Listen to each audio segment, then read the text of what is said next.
Hello, I'm Dr. Gloria Horsley. And I'm her daughter, Dr. Heidi Horsley. Heidi and I want to welcome you to Open to Hope Conversations, the podcast. We believe that the greatest gift you can give yourself after a loss is hope, using this moment to connect with others who have not only survived but thrived. So let's get started.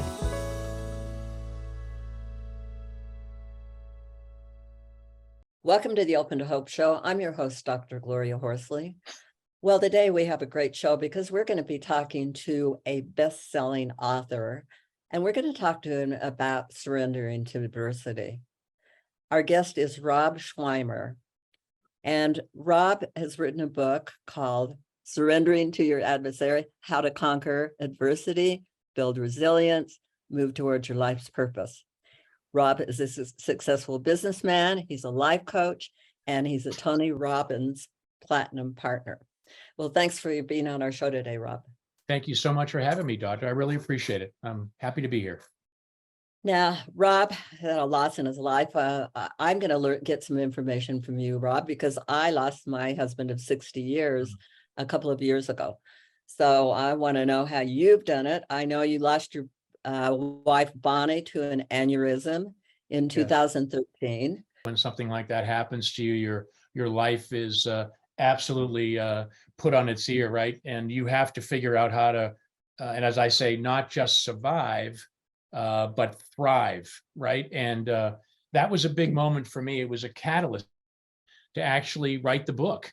And, you know, I had a certain amount of adversity in my life growing up, and I write about this in the book. And what I'm encouraging people to do is actually identify and accept the adversity that you have, whether it be large or small, through your life, because it's building that resilience muscle and getting you ready for what could be the biggest event of your life that you need to not only survive again, but thrive. And I was able to do that.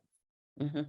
So how did you start out? Your wife suddenly died. I mean, that's got to be, let's go back to that. That's incredible. Yeah. So it was, you know, I write about this in my book, Surrender to Your Adversity. And it's really about, it was a typical Monday night. It was a summer night. We were in the hot tub with friends, actually. And you know, talking and laughing, and she sort of kneeled over the, you know, kind of over the hot tub into the pool. And I thought she was just getting cold water in her face, which made sense, right? And then after a few moments, I you know, jostled her a little bit. There was no response. Once I turned her over, I realized that something drastically was wrong. And I later found out she had a massive brain aneurysm. So she was gone in that second. We had her on life support for 3 days. So family came in and said their goodbyes. But it was a traumatic moment for me and my family. And you know, my kids were, you know, in their 20s, high 20s and low 20s. So it was a turning point for me to really get a new perspective on life. And I knew in the moment that I was in the hospital, as soon as I turned around to face family and friends in the community, I had to model for them. I had to model the strength. I had to model that we were going to be okay.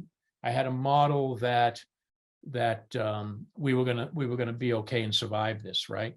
And so I really kind of, you know, I called on what I call my, you know, my superhero mindset that, unbeknownst to me, I was developing through the adversity I went through in my life.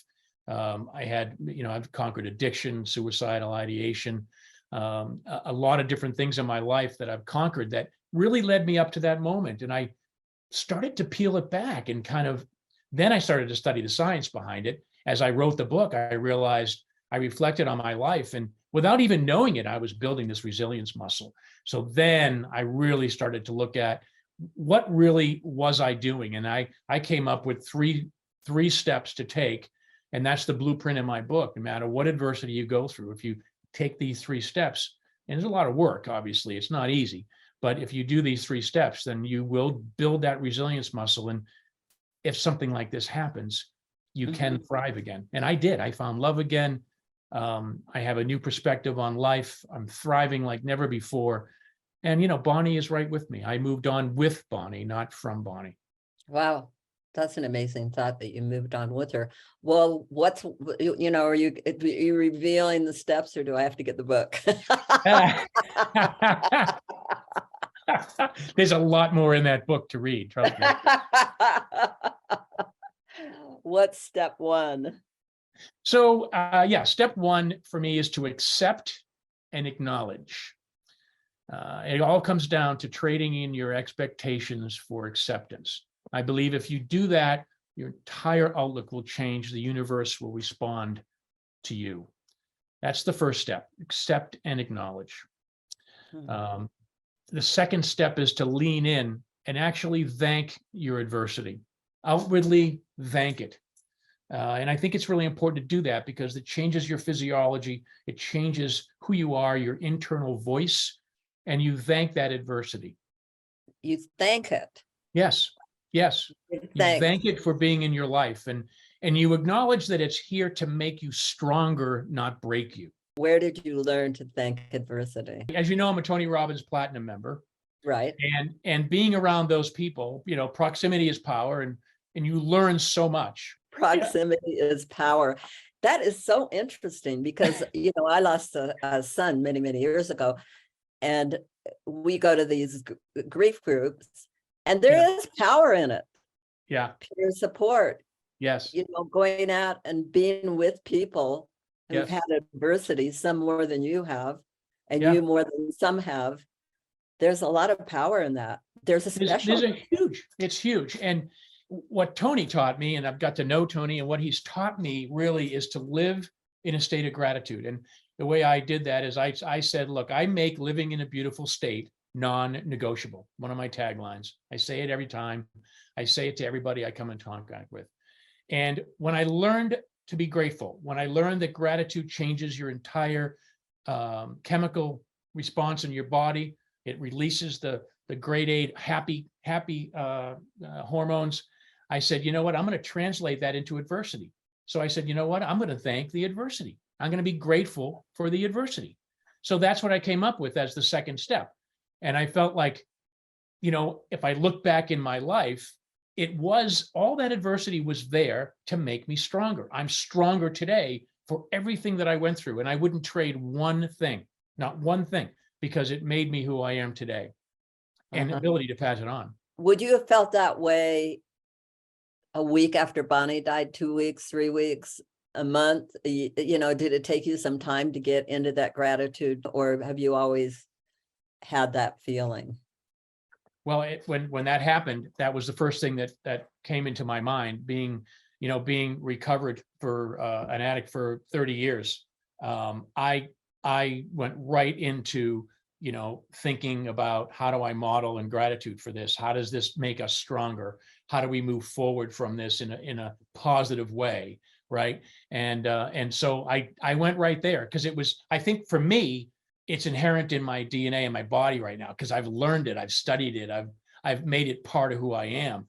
So when that happened, I was able to call on that. It was instinct for me, instinct to say, we're going to make this, we're going to be okay. Here's what we're going to do. And I kind of laid out the plan for everybody. It said, it's okay. This is the greater plan. You know, God has the greater plan and we don't get to ride that bus, right? We're just passengers. So we have to be grateful for the time we had with her. We have to be grateful for the impact that she had on us. And we have to find a way together to thrive, not just survive. I keep saying that because it's so important to me. The third thing is to evaluate your options at that point. So once you've accepted it, once you've thanked it, evaluate your options. So what I say is, and I've talked to military leaders around the world too, and they tell me surrender does not mean give up. And that's the whole preface of my book, is to give in, not give up. So you pull back, you give in to the situation, you evaluate, and you move forward with new purpose and new perspective. If you have a clear mind after those first two steps, you got to do the first two steps, and that's the work. It wasn't easy. I mean, you had these kids, you had 3 kids, and the kids lost their mom, and now you're dad, and you don't do everything like she did. How does that go? No, I did. No, not at all. That's an understatement. She was the force of nature in our family and the glue, right? And we had actually a 6-month-old grandchild, the first grandchild. So she had 6 months with that little baby. But you know, for me, it was the consistency in my language. and how I talk to my kids. It was a consistency in my focus. What did I focus on? Did I focus on the negative or the positive, the past or the future? Did I focus on how we can move forward? It was also the third thing that I focused on was my physiology. How did I show up for those kids in my family and my community? Was I hunched over? Did I give up? No, I was up, I was upright, I was strong, and I was, if you fake it till you make it, whatever you do, right? But I was absolutely focused on those three things. What am I focused on? What language am I using with my kids and everybody else that I come in contact with? And what's my physiology? What are they seeing? Are they seeing a broken man, or are they seeing a man that is rising from this adversity and taking his family with him to thrive again? So who was there for you? What a great question. So I had a great support. I still have a great support system of friends and family.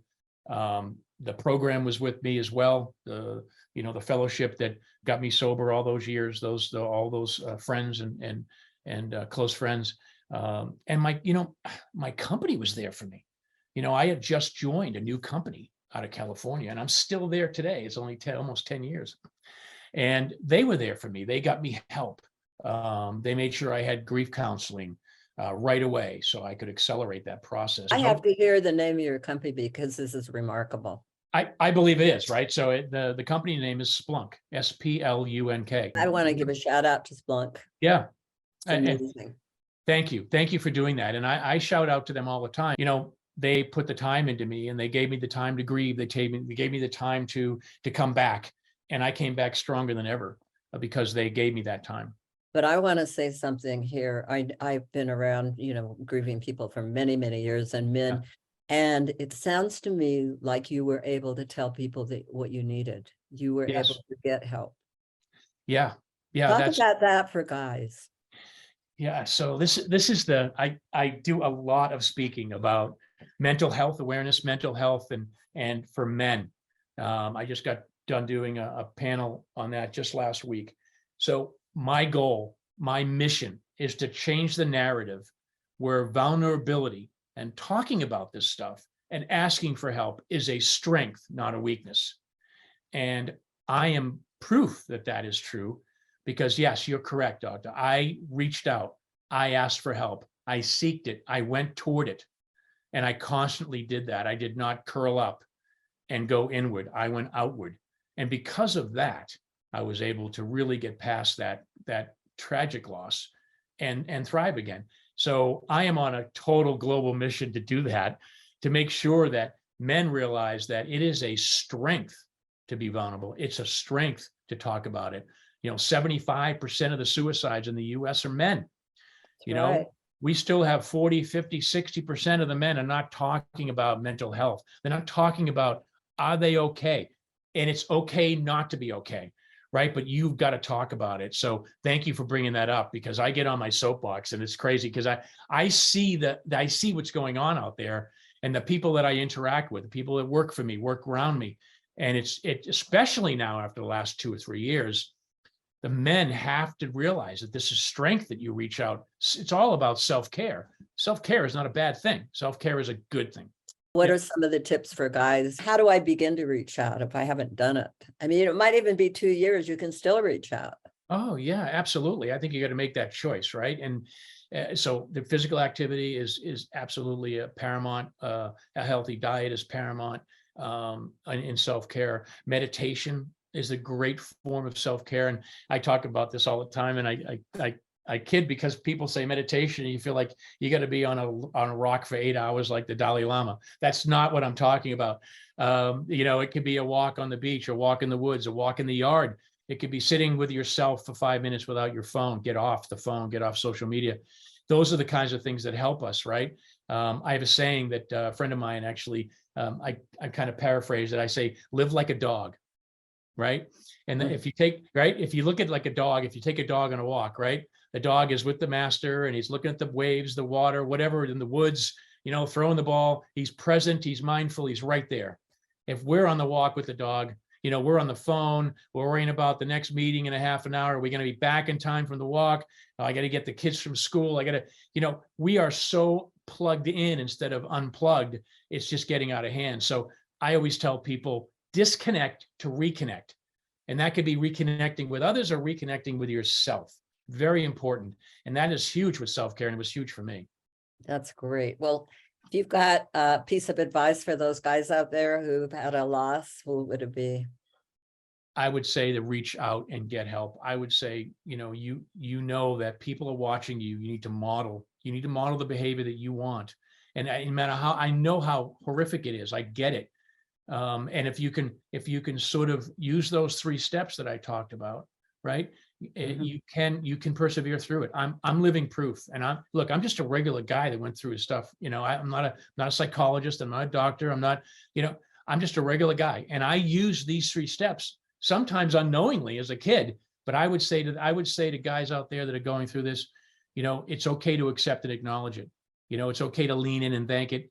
And it's okay to evaluate your options and get help. Reach out. It's not a weakness, it's a strength.